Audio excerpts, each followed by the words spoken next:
punks in the back. Come on in the track to what? The views expressed on the Final Straw Radio do not necessarily reflect those of Asheville FM, Friends of Community Radio, or any of the affiliate radio stations airing the show. You're listening to WSFM-LP 103.3 in Asheville, North Carolina. This is The Final Straw, and I'm Bursa Goodness. The show will later be archived at thefinalstrawradio.noblogs.org, and you can send us email with questions or suggestions at thefinalstrawradio@riseup.net. Also, if you're interested in rebroadcasting any episode or segment, you're free to do so. Just send us an email so we can brag about it. If you care to, you can send us letters at The Final Straw, care of Asheville FM, 864 Haywood Road, Asheville, North Carolina, 28806. The show is brought to you by Firestorm Books and Coffee. Located at 610 Haywood Road, Firestorm Books and Coffee is a worker-owned cooperative in Asheville specializing in offbeat, underground, and independent literature. You can find a sample of Firestorm's catalog of books and zines, plus a full calendar of events at their website, firestorm.coop. Stay tuned this week for a special broadcast release of an interview with the Liverpool-based anarchist black metal project Dawn Raid. That's RAY''D. In this interview, we speak about the inception of the band, the political situation in Liverpool, and the many ways in which anarchism and black metal can inform and augment each other.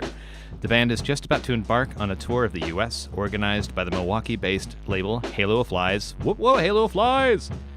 With dates in Cincinnati, Detroit, Texas, and in Asheville on June 1st at the Auditorium. You can check out their music for free on Bandcamp and keep in touch with tour dates and new releases by visiting their Fedbook page. Love ya! In the first half of this week's show, we spoke with Rodney about the upcoming Heartwood Forest Council, one of the 2 yearly meet and greets events by Heartwood. Heartwood is a, quote, regional network that protects forests and supports community activism in the eastern United States through education, advocacy, and citizen empowerment. They are people helping people protect the places they love. Let's see, Heartwood was founded in 1991 when concerned citizens from several Midwestern states, each defending their national forest from logging, mining, roads, and ruin, met and began to work together to protect the heartland hardwood forest, unquote. They'll be holding their Strong Roots, the 27th Forest Council, from May 26th to 29th at Camp Spring Creek, 774 Spring Creek Road in Bakersville, North Carolina, the heart of the Katua bioregion. Info on the event, how to register yourself to attend, what will be offered, and how to get involved in Heartwood can be found at heartwood.org. The second half of the show is an interview conducted by Pinda and aired on episode 192 of Dissident Island Radio, an anarchist podcast out every 2 weeks from London and available at dissidentisland.org. In that chat, Pinda spoke with Crossbill, a bird of the RiseUp collective, about the recent FBI gag order ordeal and what this means for users of RiseUp mail and other services. And one quick announcement. Dozens of Southern anti-racist activists organized to counter-protest on May 20th of 2017 at the so-called Confederate Memorial Day rally organized by the white supremacist organization Act Back, Alamance County taking back Alamance County. 3 anti-racists were arrested and given serious charges and high bail, the highest being $15,000. The Alamance County Sheriff is a notorious racist, apparently, according to Abolition, a journal of insurgent politics. According to a witness, Alamance police were seen shaking hands with known Klan members. There's a seeking of support, and you can find ways to support the folks via the webpage for the Triangle IWW.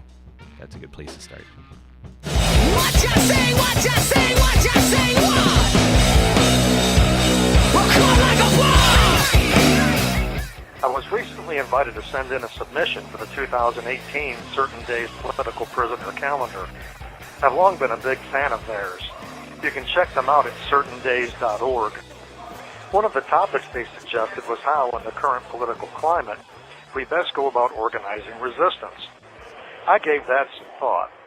I came to the conclusion that before we can begin to organize any kind of resistance, we have to answer the question as to what we're attempting to resist. What I mean is, reformists want to resist the current administration in the U.S., the swing to the radical right. What they seek is a return to the previous status quo. You know, the previous status quo that led to the big barrel of stinky monkey up that we find ourselves in now. Reformists would consider it a success if, in the end, power transferred to a slightly friendlier corporate party of neo-fascists who still avail themselves to mass surveillance and drones and bombing and continuation of human suffering. If that's the end goal of resisting, then I have to wonder, what's the point? So what I proposed in my Certain Days essay, spoiler alert, and what I propose here is that what we really need is an ambitious and noble goal, one worth struggling to achieve. I propose that we set our sights on the complete and total eradication of all nation-states, all over the world. No, really. Look, I'm not suggesting I know how to abolish the current hierarchical order in its entirety, but I'm suggesting that if we really want it to happen, maybe in our lifetimes, maybe after, then we have to start talking about it. We have to start thinking about it. We have to start acting like the destruction of all nation-states is on our agenda. If we acknowledge this as our ultimate goal, then we start to prioritize our activities differently. We start thinking about strategies that relate to bringing down the global system, rather than focusing on a lifestyle that serves as the best compromise we can achieve.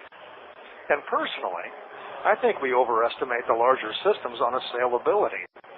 Out of the 7 billion people on this planet, I have to imagine that 5 billion hate their bosses, and just as many are either angry or ambivalent about their governments.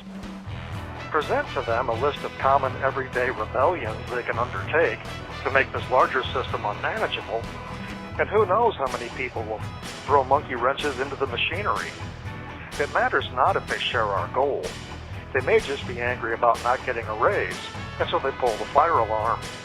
We don't care if they share our goal. We just want them to help us to achieve it.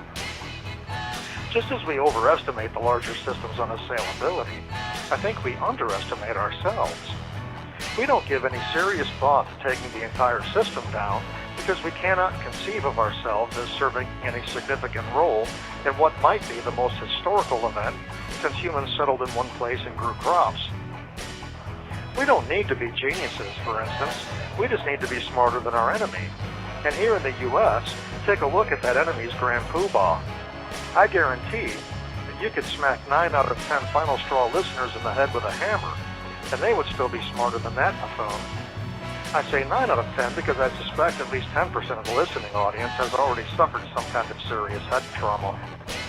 We have to be more dedicated and more motivated than the underpaid and apathetic enforcers of the global machine. If only we can begin to think of ourselves as we really are, as the fully conscious and fully aware who are leaning out over the front end of the bell curve, we'll begin formulating strategies that we share, actions that recognize no borders, and we'll begin making connections and forming larger networks. Keep in mind, we don't need to know how to construct and maintain a complex, sprawling organization, a complicated system of production and distribution. We just have to figure out how to break it. How hard can that be? This is anarchist prisoner Sean Swain from War and Corruption in Lebanon, Ohio. If you're ready to destroy all nations, you are the resistance.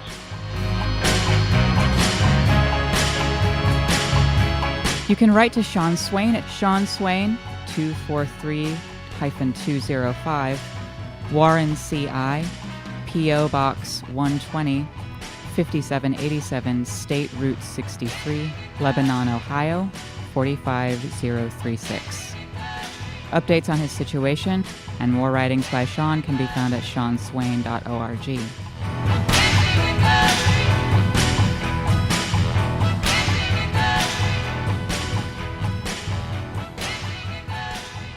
So we're speaking with Rodney, who's involved with Heartwood. Would you care to tell listeners a little bit about what Heartwood is and what it does? Yeah, Heartwood is a frontline organization, environmental organization, which has been around about 27 years now. And they are kind of a collective of groups and have always been a strong environmental organization involved with forest protection. Started out in the Midwest area, I would say southern Indiana, Illinois, and then moved further out into the advanced all the way across the East everything east of the Mississippi pretty much is Heartwood territory. And they've always embraced nonviolent civil disobedience and worked with Earth First groups and so forth. And other groups like the Dogwood Alliance, which is here in Asheville, got their start. They were conceived and born within Heartwood, and then moved out on their own, and they're into their own adulthood now, and a very, very successful organization now. Y'all are having a 27th annual gathering for Heartwood around in North Carolina, right? Correct. I went to the 25th reunion, or excuse me, it was the 25th Forest Council 2 years ago. They have the reunion in the fall, and the Forest Council is always held every Memorial Day weekend. So I went a couple years ago, and I hadn't been in a while. I was a forest activist here in Western North Carolina for a decade or two, and just found my way into farming, which is what I really always wanted to do. And I'm more of a what I call a forest farmer now. I grow a lot of shiitake mushrooms and like to see the woods left intact. So I'm straying off subject That's here okay. a little bit. But yeah, so Heartwood has been around pretty good while. They kind of started as a group called POW, Protect Our Woods, out of southern Indiana, and grew to encompass a lot of other organizations. And they're still around. Now the staff has shrunk down to like one person who's 3/4 time, but they still distribute grants to different efforts and environmental education efforts and so forth. So what kind of stuff could people, what's going to be going on at the Forest Council? What are the dates of it, and what sort of things can people expect to find there? So the Forest Council is going to be held at Camp Spring Creek, right outside of Bakersville, North Carolina, May 26th through the 29th. That's Memorial Day weekend. And we like to have a little bit of fun, so we're going to start off, we'll have a keynote speaker and dinner.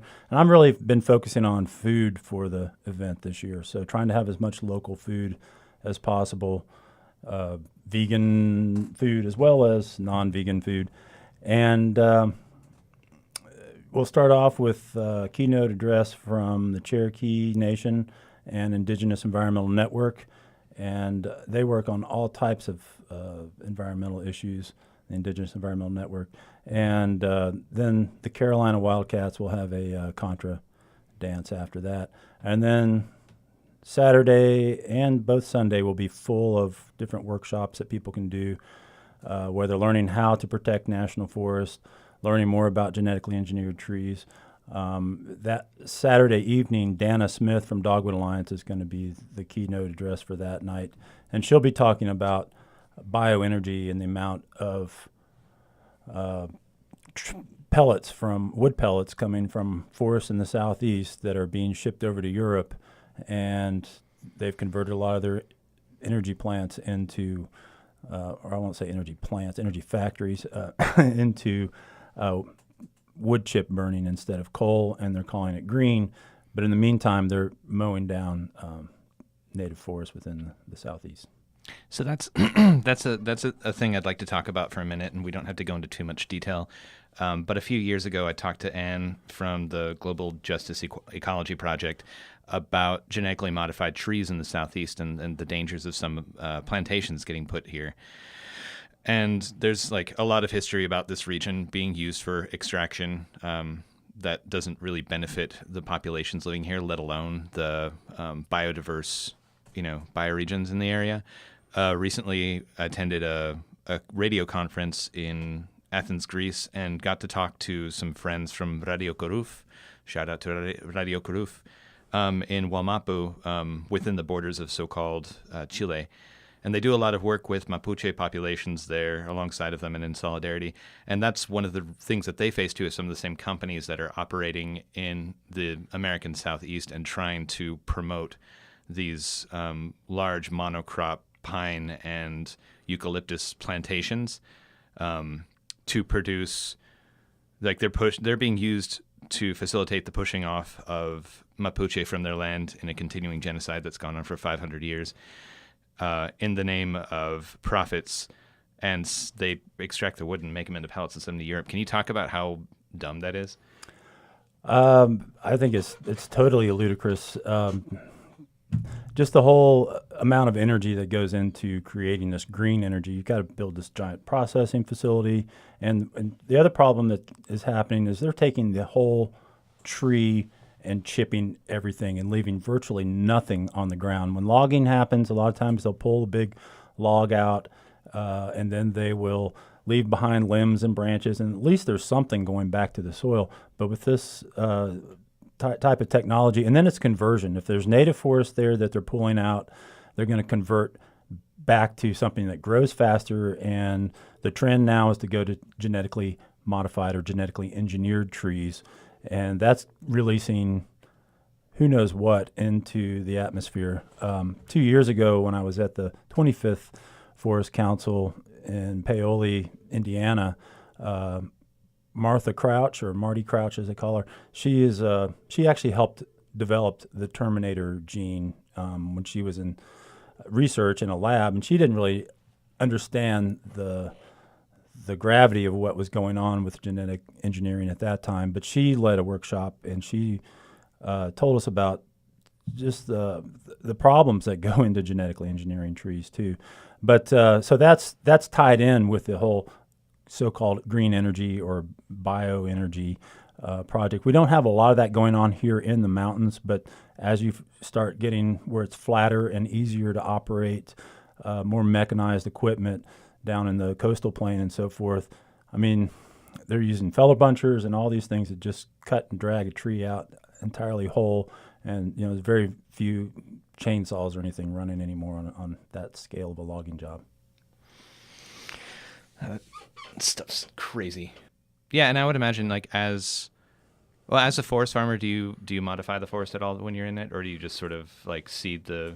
I mean, I'm doing a little bit of modification by maybe controlling rhododendron, also looking out for invasive exotic plants that we'll try to manually remove and so forth. And I do have to cut some trees to be a mushroom farmer, but I'm very selective in the cutting that I do, and then. And I do run a chainsaw, but I try to use biodegradable bar chain oil. And hopefully I'm improving the forest a little bit. I know that's all a crapshoot. There's no guarantees. I mean, we're losing our hemlock trees here in the southern Appalachians to the hemlock woolly adelgid. The ash trees are threatened by the European ash borer. So we're experiencing dramatic changes, and the timber industry is like, oh, it's so resilient here, we can log here forever and stuff. But like I said, I try to be very careful, and I'm making food and medicine from these things, and as I said, really trying to keep the forest intact. And I stay away from certain places and won't even go in there. But just to on a little sidetrack, there is a fellow who's going to be leading a crosscut saw workshop at the Heartwood Forest Council, and he'll be going. It's Todd Kershaw. He's helped out at the Firefly Gathering and so forth. But he'll go over how to select a crosscut saw at a flea market, how to sharpen and maintain it, and how to use it.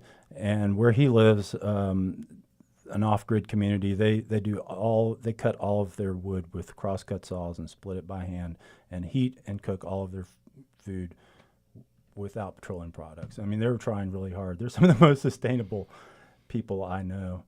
And but still, if you think about it, the mountains were cleared the first time using crosscut saws and axes. So just because you're using an old tool doesn't make what you're doing sustainable. Yeah, but I guess the intention and where that energy is, where that wood is getting put afterwards, if it's getting shipped off for firing factories, or if it's getting shipped off for building houses somewhere far off, versus, a small community that's, cooking its own food or heating itself during the winter months. That's different. Yeah. Well, one thing that's happened here in the mountains that a lot of our local sawmills, bigger sawmills, that were shut down have been purchased by a guy from China named Jimmy Lee, and he owns about a dozen sawmills now in the southeast. And so a lot of our highest quality lumber, furniture type lumber, and flooring lumber is going to China. China's middle class is 300 million people, the entire population of the United States, and they want to have the nicest things, so nicest furniture, nicest flooring. So all the good cherry and walnut Jimmy Lee is shipping off to China. Even though one of the old mills may employ 28 people, at one time at its peak, it employed 400 people.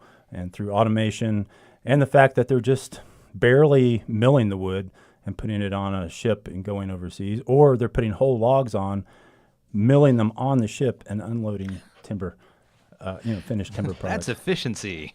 Yeah, and you don't pay that like tariff or duty for a finished product. You're paying a much lower tariff for a raw resource. And so it sounds like a lot of these ecological problems, like they're pretty well entwined with capitalism. Oh yeah, without a doubt. I mean, that's what's torn our woods apart in the past, and even the invasive exotics we have are a result of global trade. Some little insect getting in a pallet or something like that, and then next thing you know, hemlock woolly adelgid or something everywhere. Can you talk about why it was important for the organizers of Heartwood to have the opening being conducted by a Cherokee people? A lot of folks in that area up in Indiana and in the Midwest were involved with what happened this past winter at Standing Rock. So I think there's been an increased awareness with the atrocities that Native people have faced since Europeans got here. But I think even with the current Trump guy in there, that the way that they've belittled Native Americans and the way they just ramrodded the pipeline right on through, I think it's important that we reach out to Native people, because they're the people who were living here first. They knew what was going on. We have a lot to learn from them. And I, back in my days working with Native Forest Network, worked with Ann Peterman and Orrin Langell, who are going to be there. We really did try to work and reach out to Native folks. So I did meet some folks there from Cherokee, and hopefully some of those same people are going to be there. But BJ McNamara, who lives here in Asheville, is going to be talking about genetically engineered trees, which is one of the campaigns that Indigenous Environmental Network has going on. Cool. So if folks are interested in getting involved in the Forest Council event, how do they do so, and where can they keep up on news about it? Well, Heartwood's got a website that stays pretty active, heartwood.org. And if you go to /events, you can find out about registering for the Forest Council this year. And our theme this year is strong roots, because, like I said, Dana Smith and the Native folks who've been here, they are, and some of older folks like me, I'm in my 50s now, we did stuff back, in the 80s and 90s around here with Katua Earth First, and we're still here. So I think that those roots and that foundation that we've laid down, I mean, Asheville's kind of renowned for this like eco town of the Southeast. And so we do want to reach out to like-minded people here and kind of reach back to some of our roots. I guess it was about 2000, Heartwood had a forest council up in Kentucky, in Hazard, Kentucky, and the theme was radical diversity, with radical with an E on the end, which is a term for roots. When a root first sprouts, that first root set down is called the radical. And so that was kind of the theme, and I thought, well, that root's been well set down, so we should have some strong roots. So that's where the idea came from. That's awesome. Well, is there anything that we didn't talk about that you want to mention about the conference? Or with the council? Yeah, the Forest Council. There are plenty of accommodations there. So if people need to stay indoors or whatever, there'll also be some camping to come out to either the Contra Dance or to see the Screaming Jays, a local kind of boogie-woogie band. And will be some beer. We're not going to get crazy or anything, but I brewed a couple of batches of homebrew, including like a ginseng honey cream ale, which we'll see how that turns out. That sounds delicious. Yeah. That's cool.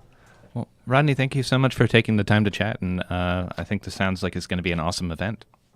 All right. Thanks a lot, Burse. Glad to be here. So, addendum, Rodney and I had walked down to the studio and then started talking about eventually about food, and realized that we should probably record this portion. Let's talk about the menu at the Forest Council coming up, because it sounds pretty well thought out and focused on local sources, and just pretty imaginative. So that's one thing that I've tried to specialize in, and the help that I want to offer as a farmer, someone who's growing a lot of mushrooms and other food. I thought I could contribute. So the first night, Friday night, we're going to have local trout, hush puppies, pickled ramps, and coleslaw on the menu. We're going to have some local blueberries for blueberry pancakes.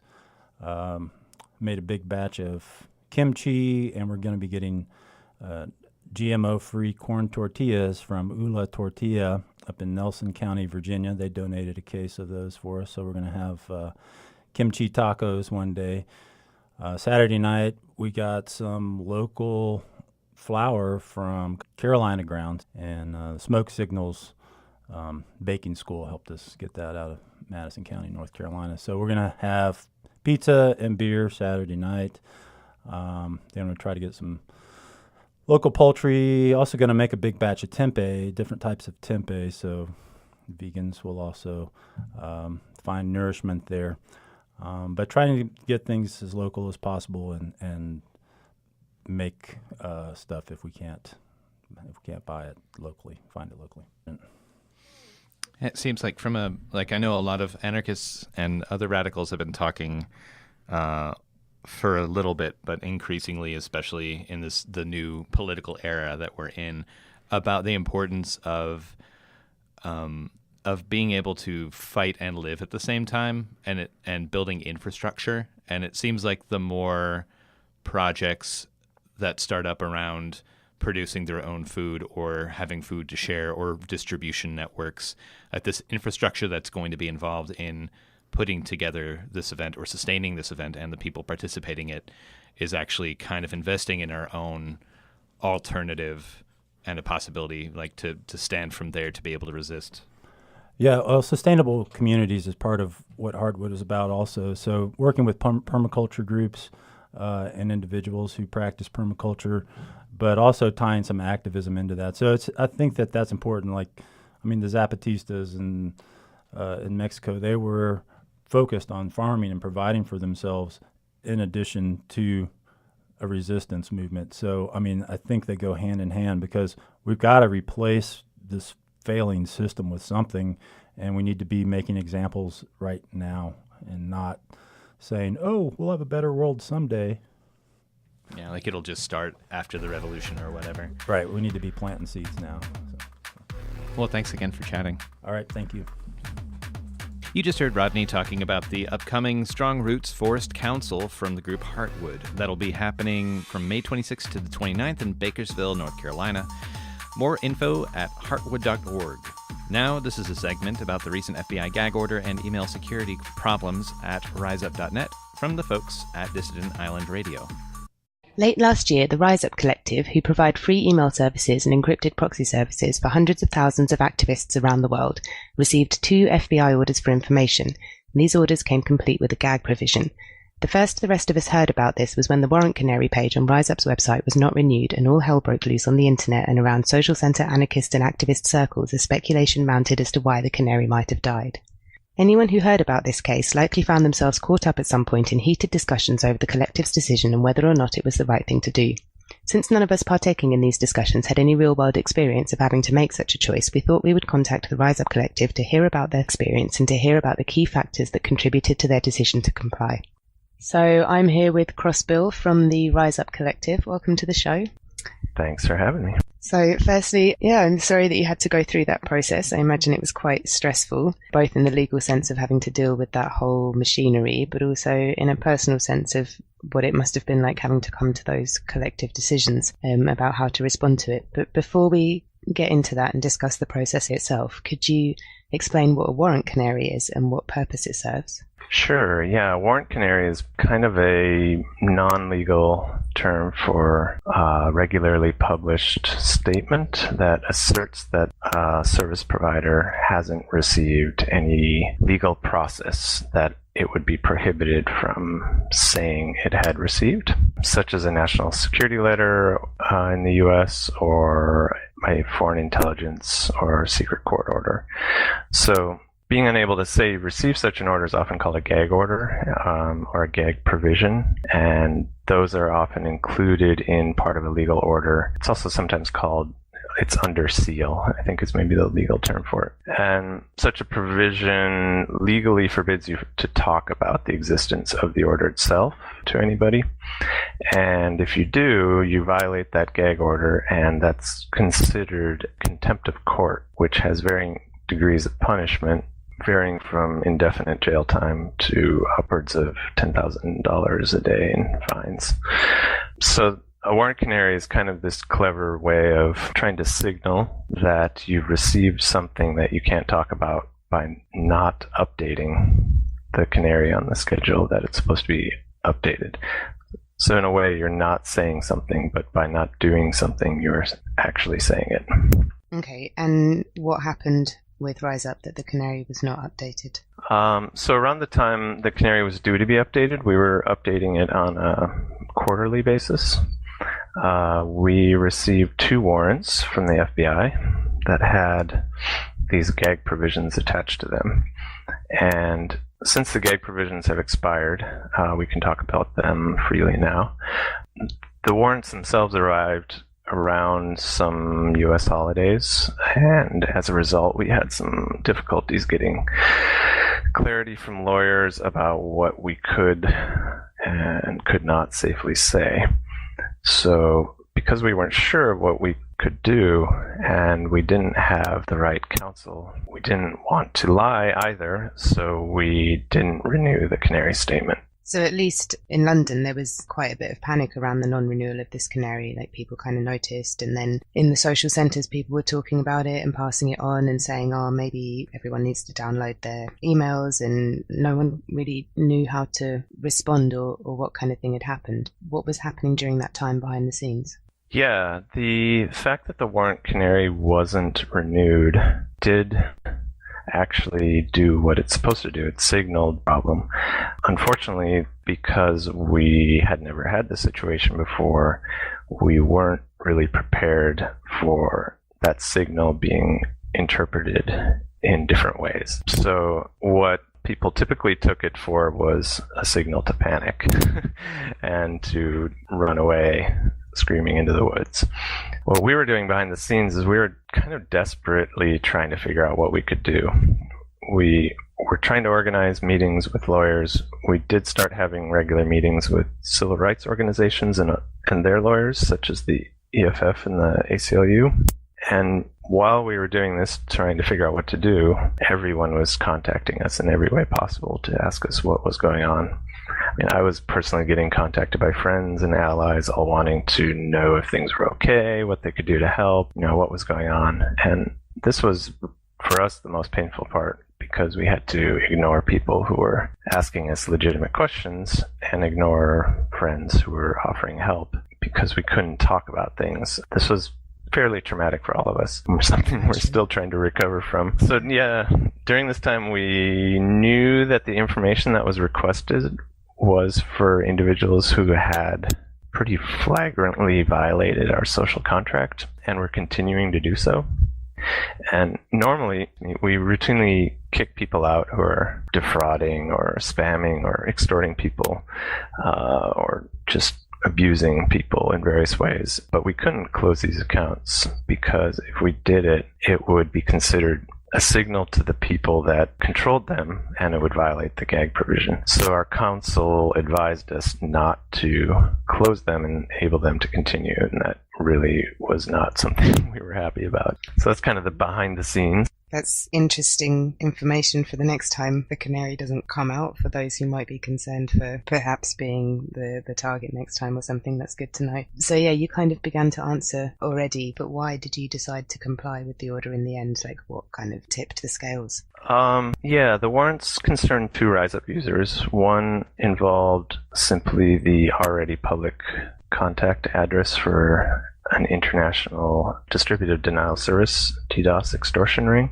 And the second was an account using ransomware to extort money from people. And so we tried to exercise various legal options, and unfortunately none of them worked out. And in the end, after much hand-wringing and hair-pulling, we decided that because these accounts had violated our social contract and were engaged in non-political acts of what we considered selfish opportunism, and we didn't want to jeopardize RiseUp as an organization. So we either provide the data that was requested, or RiseUp as an organization ceases to exist.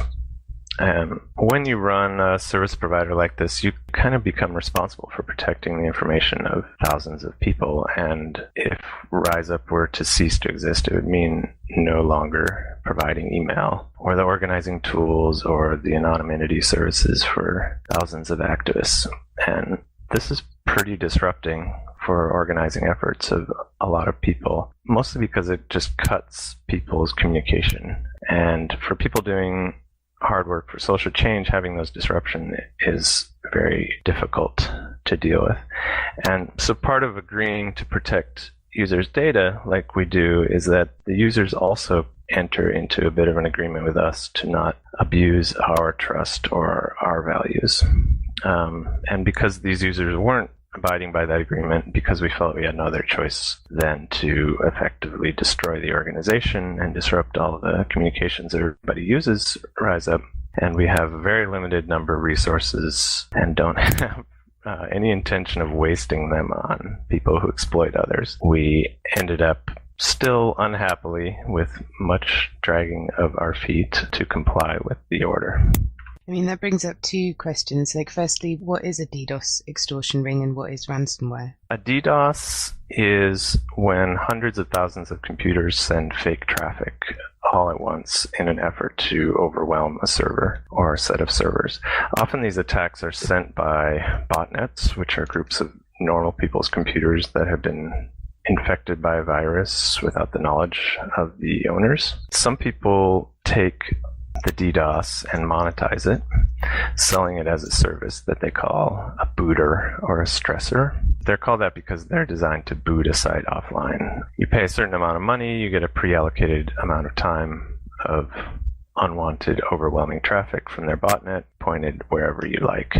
And it's been shown in some studies that the average cost to victims of DDoS attacks is around $500 an hour.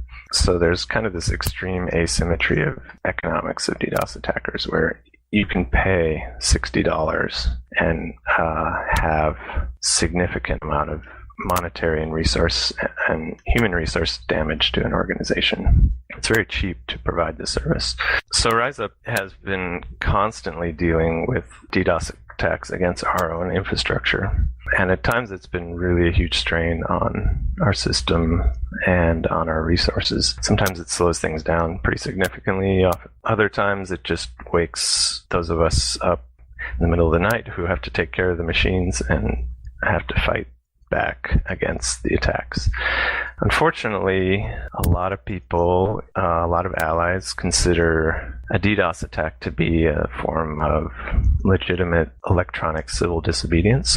And it can actually act that way, you know, when it's conducted by many volunteers and not the usual way with hijacked computers and actually done for a political purpose, not to get revenge against someone's girlfriend or something. But using a DDoS as a political tactic has some problems, mostly because it is such an asymmetric weapon that can be extremely effective against marginal voices online. And it's almost always ineffective against extremely powerful, well-resourced enemies. So it seems kind of tactically a bad idea and weird as a tool for activists because the mighty who have the asymmetric power relations will just crush us if it becomes a generally accepted form of dealing with people you disagree with. It kind of sounds to me, how you're explaining it, it sounds to me like quite a lot of, I don't want to say every, because it's not every, but quite a lot of other tactics or weapons, that it's less about the tactic or the weapon itself and more about whether it's used to kick up or kick down. And that's the kind of political application of it, and that one decides on one's principles. Unfortunately, what it usually ends up being is that small organizations that have very little resources to even have a website can't deal with that kind of attack. So yeah, the ability to kick down is quite severe in consequences.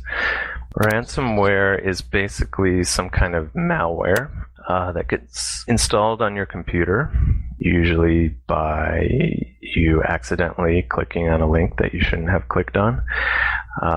Typically it encrypts your data, your personal data, or locks you out of your computer, and then it requires that you send the person who controls it some amount of bitcoins in order to unlock access. Often they provide you with instructions for how to obtain the bitcoins for people who've never heard of bitcoins, and they often have some kind of countdown timer that expires and makes it impossible to unlock things forever. They're quite clever at it. They often will decrypt part of a document to prove to you that they can do it, but if you ask for that proof, the timer is sped up significantly. So it reduces your time to deal with this problem before you have no recourse left. Funny story, ransomware was actually used against the advisory service for squatters in London. Someone clicked on a link and their entire computer system was frozen, and of course they don't have any money. They're a small squatter support organisation and they lost everything. I assume there's people who are familiar with how frustrating that can be. Awful, totally awful. It just takes one click of a link. Yeah. So never click on a link that you get unless you are expecting someone to send you that link.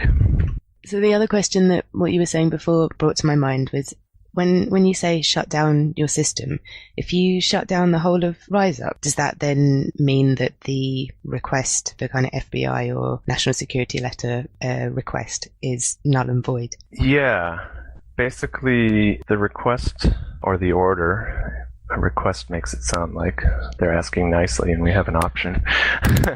The order is for the organization RiseUp Networks, which is an incorporated with the state organization. And we had to incorporate so we could open a bank account, but it also provides us some kind of ironic legal protections in the ways that companies in classic capitalism use corporations to provide a legal shield.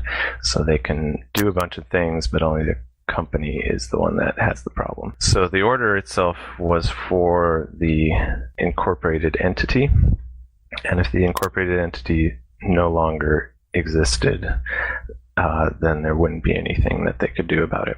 If we shut everything down, turned off all the machines, and the organization folded, then there would be nobody to bring them back online and decrypt the data that they would need to be able to access it if they were able to then seize the equipment itself. Right. And at the same time, 150,000 users would lose everything. Yeah, exactly. I could tell you a personal anecdote. A close friend of one of ours in RiseUp was, during this process, detained in a foreign jail. And his lawyer was using a RiseUp email account to contact his family and friends overseas. And if RiseUp closed down, we would have effectively punished this person who couldn't communicate with his lawyer or his family anymore. And there are many cases where RiseUp as an organization supports the work of thousands of individuals and groups around the world. And, it's everything from we contribute bandwidth to community radio streams. We support email contacts for people providing illegal abortion services in Chile. We provide discussion lists for groups organizing refugee support. There's hundreds of food not bombs, food coordination efforts that people depend on that use our lists. They're all over the place, all over the map.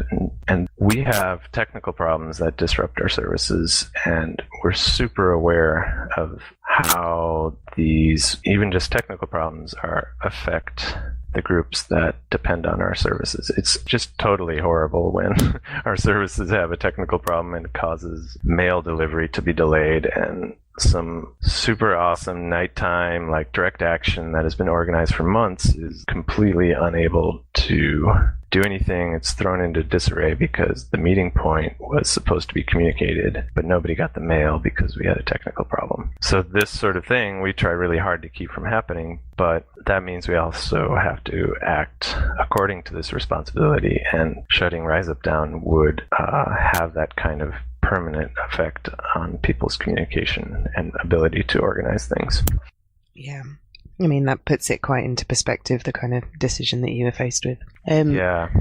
The new warrant canary that has been issued is actually different from the one that was not updated in the first place. Do you want to say a bit about why it was changed? The canary that we had before was so broad that any attempt to issue a new one would have been a violation of the gag order. And that was not a desirable condition, because if any one of a number of minor things in the way the canary was designed happened, it would signal to users that a major thing happened when a major thing didn't happen. So our initial canary strategy was kind of really only harming users by freaking them out unnecessarily when it was kind of a minor event. I have to say, though, so it's my opinion on it, that actually in this instance, because it was the first time that it had happened, and everyone, or at least, I don't know, me and the people around me kind of take this service, protect our data and all of this, and like we kind of take it a little bit for granted. And this kind of brought it to the front of our minds of like, oh, okay, hang on, maybe I should be a bit more responsible for my communications, because something like this could well happen, and you know, there might arise a situation in which it is decided to respond differently or something. And so I kind of feel like it's changed, and I understand the reasons why it's changed, but just that it happened this time is not necessarily bad for us to bear in mind. I totally agree. I think it's really good for people to be aware that people have trusted RiseUp for more than a decade to take care of people's personal email that we could actually look at, and people trusted us not to do that. And I think what ended up happening is a lot of people got into a little bit of a lulled sense of not having to worry about it and not thinking about it. And that also manifested in us keeping, as good as we could, care of the data and keeping it safe and secure. And it's great when someone does that for you, but it puts a lot on our shoulders, and it means that people have to depend on us doing the right thing and not accidentally doing the wrong thing and deleting everything. So it's always good for people to have their own backups and take complete responsibility of their own data. And using RiseUp as a service is still useful in those cases, but maybe thinking twice about having 1,000 emails stored on our server that absolutely cannot be lost, and you have no copy yourself on your own hard drive or USB pen drive at home. That's a good thing to think about. And since this happened, your website announces that you've implemented a new disk encryption system, which is, as I understand it, by default for all new users, but optional for existing users as well, which we would have to go onto the website, log in and opt into. What is this system, and how does it protect against this situation arising again? Yeah, just to clarify, we've been using full disk encryption for probably over a decade now. That means that someone can't just come and take our servers and have access to the data. Only RiseUp has access to decrypt these disks. And the new system that we've implemented is another layer on top of that. It's what we call personally encrypted email storage. And this means that your emails are encrypted individually on our servers, which then are stored on these encrypted disks. So it's that second layer. And these emails can only be unlocked and read using your password. So that means when the emails are stored on our disks that only we can unlock, we actually don't have access to the plain text version of your email. We can't read them. We can't decrypt them in order to read them or provide them to anyone who might want to force us to do that. We call this system TREES. It's an acronym that isn't particularly useful to explain. And we've rolled it out to all new RiseUp users at the moment. And as you say, we will be making it available for existing users to turn on soon. It's a free software that is available for anyone to use, and it is designed to give us a kind of legal, technical strategy that we didn't have before. That's basically, the system is designed to raise the legal bar and to force a much more difficult requirement legally to be met before anything would be forced to be turned over. It's sort of an interesting statistic that in 2015, Google received 8,000 search warrants and 15 wiretap orders. And that is interesting because it tells us that wiretap orders are extremely uncommon. They only got 15 of them compared to 8,000 search warrants.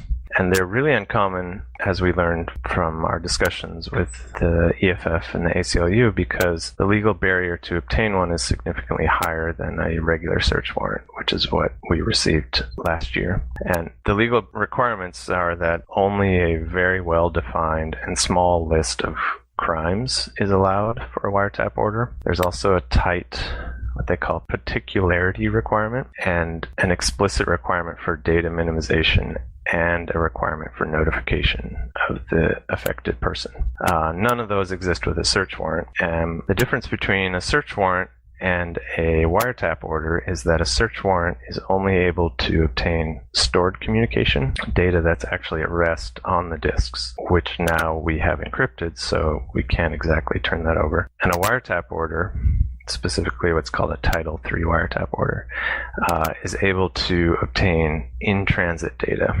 So the new system kind of raised that bar to require a wiretap order, because a search warrant would only ask for emails that are stored encrypted on our disks, so we can't provide them in response to such a warrant. Does the NSA not collect all of the data in transit anyway? I don't understand what's the difference between a wiretap order and this kind of mass surveillance that they do. Yes, definitely. So the wiretap order, well, these operate at different levels. The NSA is doing what they call a full take of the internet. So they're basically copying everything that happens on the network. And they don't explicitly provide that to law enforcement. They're only supposed to be using that for certain activities, whatever those are. We don't really know all the details. But local police or FBI, they're supposed to go through the proper court system and the legal system in order to obtain a signed by a judge warrant or wiretap order in order to intercept communications. And if they don't get that, which the NSA does not have, any communications that is intercepted is not considered admissible in court against somebody. Right. So what typically happens is the NSA captures everything on the internet, and then they go to maybe the FBI and say, look, don't tell anyone, but this group is doing this, that, and the other thing, and it would be really interesting if you were able to develop a case around that and get the proper legal service to do a wiretap order, because I think you might find something. And so then they go and do that. That's what they call parallel construction. And it's a technique that we only theoretically knew about before Snowden documents came out, where we got more proof that that strategy actually was being used. Right. Okay. But this new encryption system, therefore, is still not PGP. It's not end-to-end encryption. So it does leave users vulnerable to wiretap orders. It's just that wiretap orders are massively less common than search warrants. Yeah, and the system that we have deployed only protects the mail that we've stored on our servers. Not all email that you send and receive is encrypted in transit. It's only encrypted to those other providers that support it, and many don't. So even when you use something like PGP to encrypt the contents of your email, the metadata of that email is available and leaks. It can be seen. The metadata of an email that's encrypted with PGP includes the subject of the email, who you're sending it to, from where it's sent, and the time it was sent. So all of that can be viewed by an observer on the network. If the email is being sent from a provider to another provider that doesn't use encryption. So, for example, if a RiseUp user was to email a Gmail user? Gmail actually does use encryption, so a network observer wouldn't be able to see that information. However, Gmail participates in the new model of surveillance capitalism and indexes and searches all of your email in order to monetize it and sell it back to you as targeted advertising. So an email that you send to a Gmail user that has the subject, I don't know, some compromising subject, would get read by Gmail and indexed and used in their system. Yeah, no surprises there. One more question about the new personal encrypted storage. If this system exists, then why were people's emails not personally encrypted before? Why was it only full disk encryption that was used? It didn't actually exist before. We had been working on it for a while, and we adopted some new technology that just recently came out and created something new with it that would work with our systems. So it kind of required some clever coding, some hard work to get it integrated in our systems, and a lot of testing because we weren't sure of the overall impact, like resource usage on our systems. So it didn't actually exist before. And it's not the ideal solution either. There are some potentially big usability problems for users. The main one being that the encryption is tied to your password. So that means if you lose your password, you potentially lose access to all of your emails because you can't decrypt them any longer. We're trying to come up with the best balance for dealing with that situation. And it might be that you can still change your password. That doesn't cause any problems. But if you lose your password and you need to reset it, then what that means is you will still have access to your email account, but all the email that you used to have won't be readable. It will be all just encrypted garbage. So that's not ideal. People lose their passwords all the time. And you still do have to put some trust in RiseUp as a service provider, but only when you're logged in. So as a system, it also requires more hardware on our side because of the way it's designed. And we're still kind of hoping to have a better solution in the future, but it's not a very easy thing to do, and we're not ready for that yet.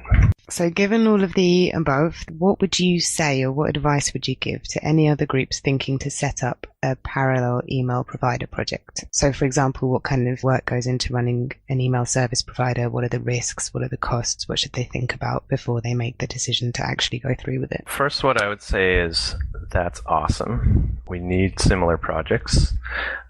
We need to decentralize and spread out so we can create a more healthy ecosystem instead of becoming a Gmail monoculture. I would say try to collaborate with others. There are a lot of other tech collectives that are providing services to activists and movement organizations that exist, and they often desperately need help. RiseUp has a list of all the ones that we know of on our website. So if you can, try to collaborate to help avoid doing the same thing twice. But it turns out it's a lot of work to run a provider like this in a reliable and stable way. You really have to work hard to get things set up right. You have to maintain them so they stay available and be able to react to problems like the latest security threats or other issues that could threaten the service. So you have to be prepared for the slow, tedious steps that you have to take over a long period of time. It also helps to have some legal support and a willingness to really dive deep into the technology. And something that you didn't mention, which I would like to mention, is that RiseUp runs entirely off donations, and that's donations for the servers and the hardware. And yeah, I would say RiseUp is kind of engaged in the political project of fighting back against what we call the surveillance apocalypse by trying to provide a actual real alternative to the dominant model of surveillance capitalism. And the only way that we can do this is to fight it legally. We can apply political pressure, and we can provide support for leakers and journalists, and we can also invest in infrastructure like RiseUp that is building alternative tools for social movements. So we feel our best hope of stopping the technology of surveillance is investing in these alternatives, and we can't do that without support and donations from our amazing RiseUp users who keep things going and help us build the next stage in advancing to truly secure and easy to use communication technology. So we're going to need people's support, and we really appreciate the support that people have given us so far. Great. Thank you, Crossbill. You're welcome. Thanks to Crossbill for coming to talk to us at Dissident Island. But perhaps having listened to that interview, you have now found yourself with many more questions, probably of the kind that lead to long and winding discussions that demand you tease apart some of the foundational ideas that underpin the multiple and diverse notions of anarchism, whose answers necessarily require the articulation of one's theory of change, one's moral or perhaps amoral framework, as well as one's notions of solidarity and even martyrdom. Was this, in the final analysis, a utilitarian choice, or was it perhaps morally motivated? Is it ever okay to comply with such a request from the state, even if you disagree with the actions of those whose information you possess? What responsibility do we have to those whose continuous hard work we benefit from? And what can a collective do when there is no way of alerting or inquiring about the perspectives of the hundreds of thousands of people who would be affected by the decision?